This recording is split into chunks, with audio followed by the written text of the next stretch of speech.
ओम शांति। 4 दिसंबर 2020 की बाप दादा की साकार मुरली। मुरली के सार में बाबा ने कहा, मीठे बच्चे, बेहद का बाबा आया है।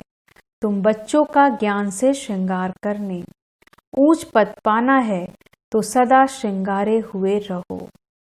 प्रश्न है आज बाबा का, किन बच्चों को देखकर बेहद का बाप बहुत खुश होते हैं?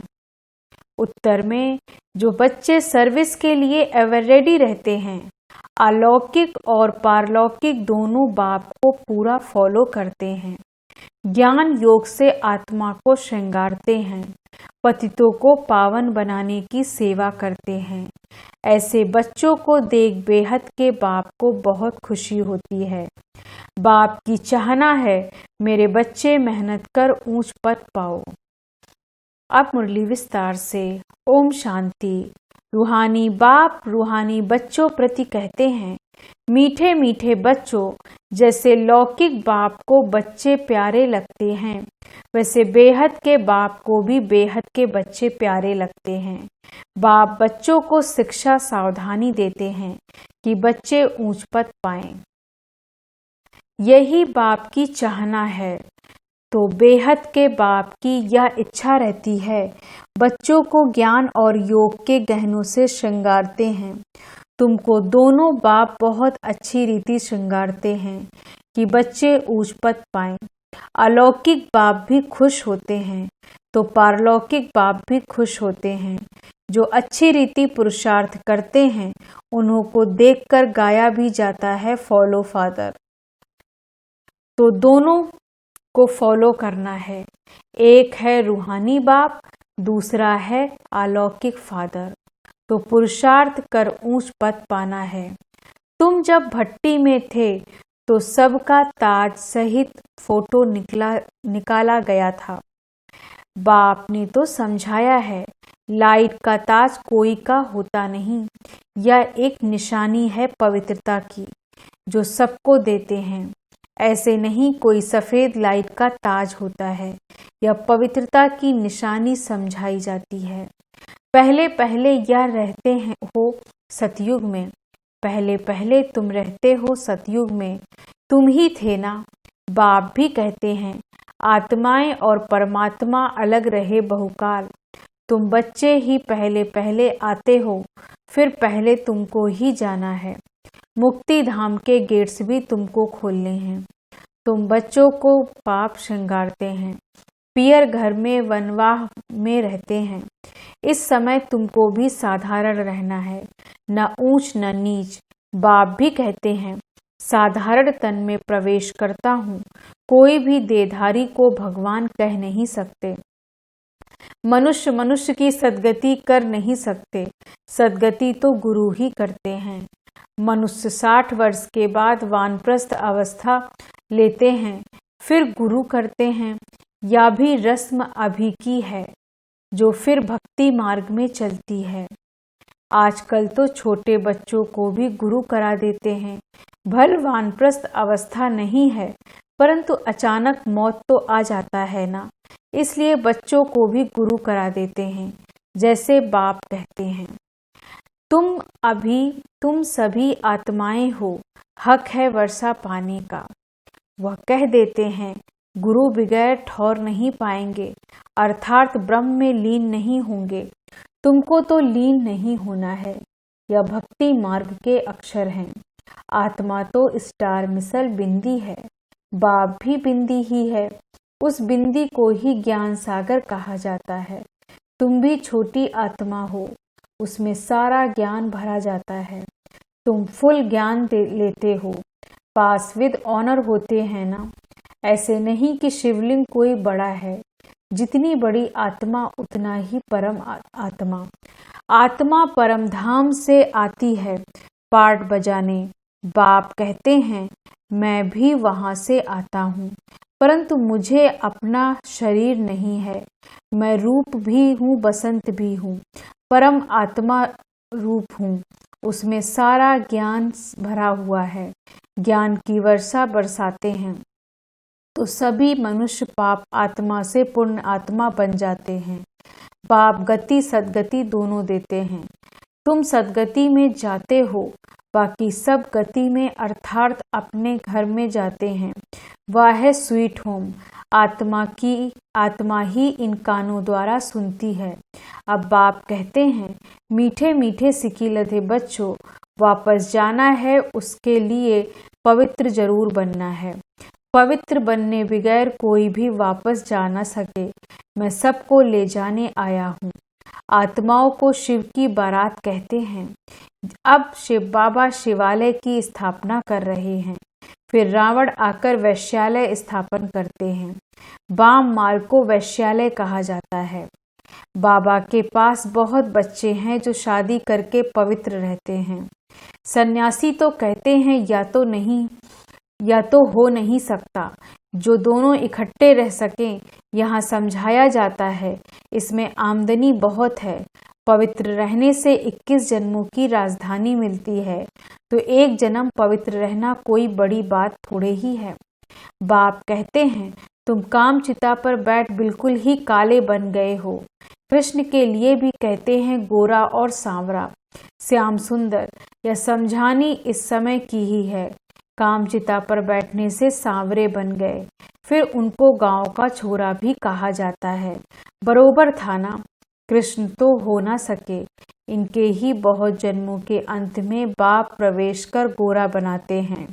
अभी तुमको एक बाप को ही याद करना है। बाबा आप कितने मीठे हैं, कितना मीठा वर्षा बाप देते हैं। हमको मनुष्य से देवता मंदिर लायक बनाते हो। ऐसे ऐसे अपने से बातें करनी है, मुख से कुछ बोलना नहीं है।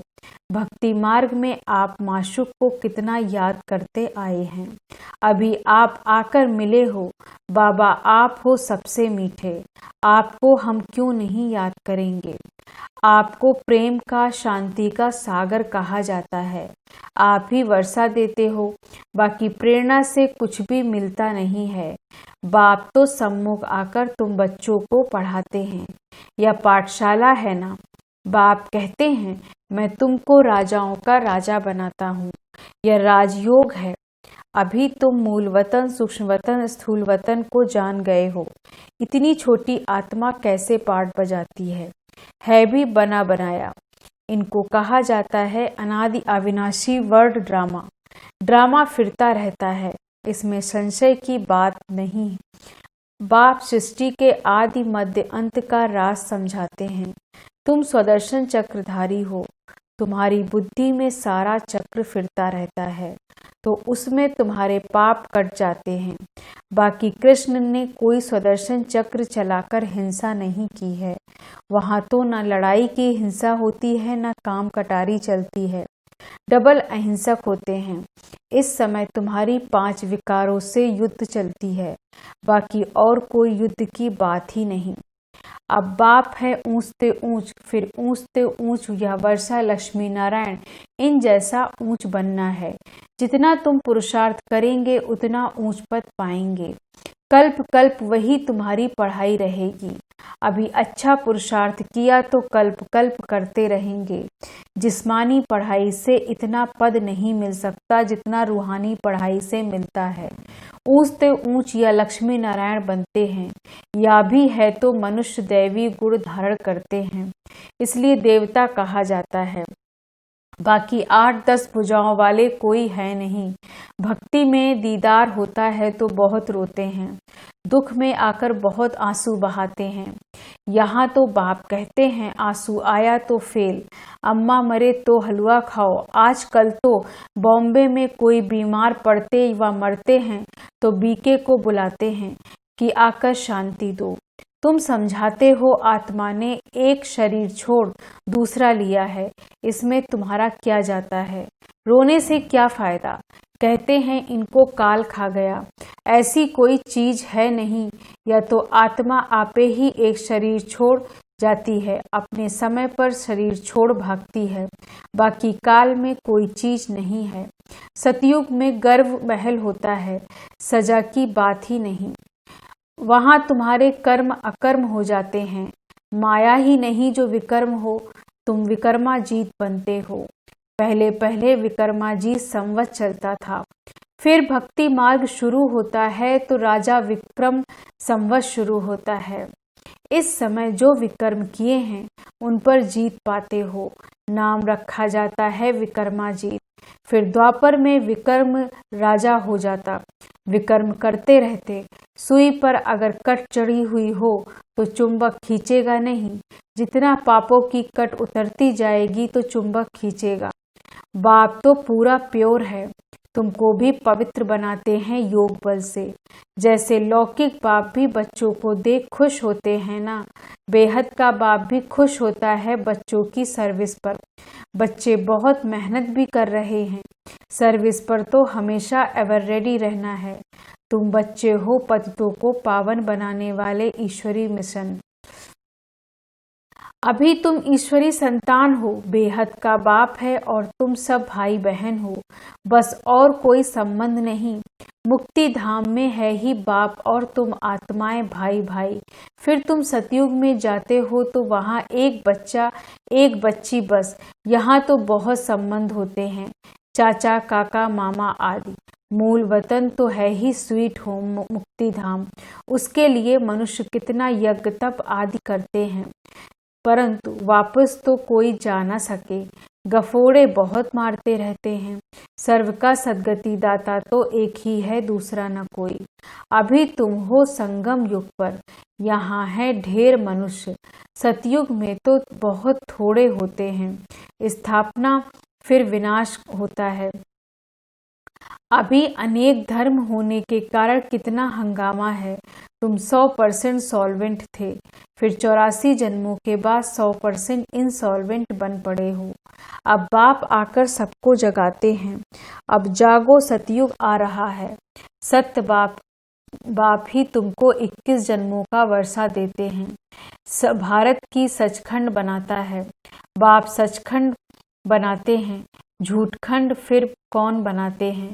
5 विकारों रूपी रावण का कितना बड़ा बुत बनाते हैं, फिर उसको जलाते हैं, क्योंकि यह है नंबर 1 दुश्मन।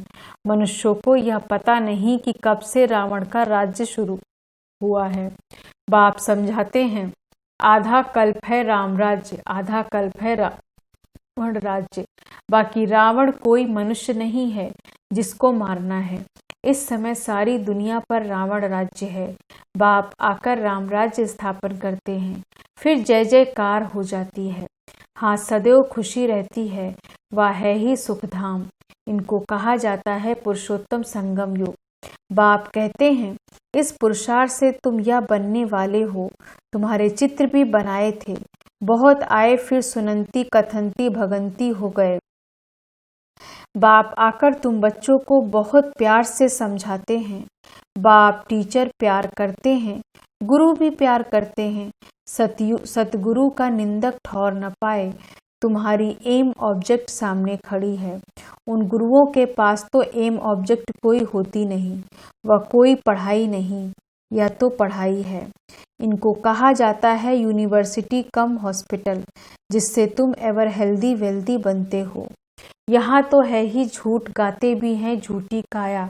सतयुग है सचखंड, वहाँ तो हीरे जवाहरतों के महल होते हैं। सोमनाथ का मंदिर भी भक्ति मार्ग में बनाया है। कितना धन था जो फिर मुसलमानों ने आकर लूटा। बड़ी बड़ी मस्जिदें बनाई। बाप तुमको कारून का खजाना देते हैं। शुरू में ही तुमको सब साक्षात्कार कराते आए हैं। अल्लाह अवलुद्दीन बाबा है ना, पहला धर्म स्थापन करते हैं, वह है डिटिज्म। तो धर्म नहीं, जो धर्म नहीं है वह फिर से स्थापन होता है। सब जानते हैं प्राचीन सतयुग में इन्हों का ही राज्य था, उनके ऊपर कोई नहीं। डीटी राज्य को ही पैराडाइज कहा जाता है। अभी तुम जानते हो, फिर औरों को बताना है। सबको कैसे पता पड़े, जो फिर ऐसा कोई उल्हाना ना दे कि हमको पता नहीं पड़ा। तुम सबको बतलाते हो, फिर भी बाप को छोड़कर चले जाते हैं। यह हिस्ट्री मस्ट रिपीट। बाबा के पास आते हैं तो बाबा पूछते हैं, आगे कभी मिले हो? कहते हैं, हाँ बाबा, 5000 वर्ष पहले हम मिलने आए थे, बेहद का वर्षा लेने आए थे। कोई आकर सुनते हैं, कोई को साक्षात्कार होता है।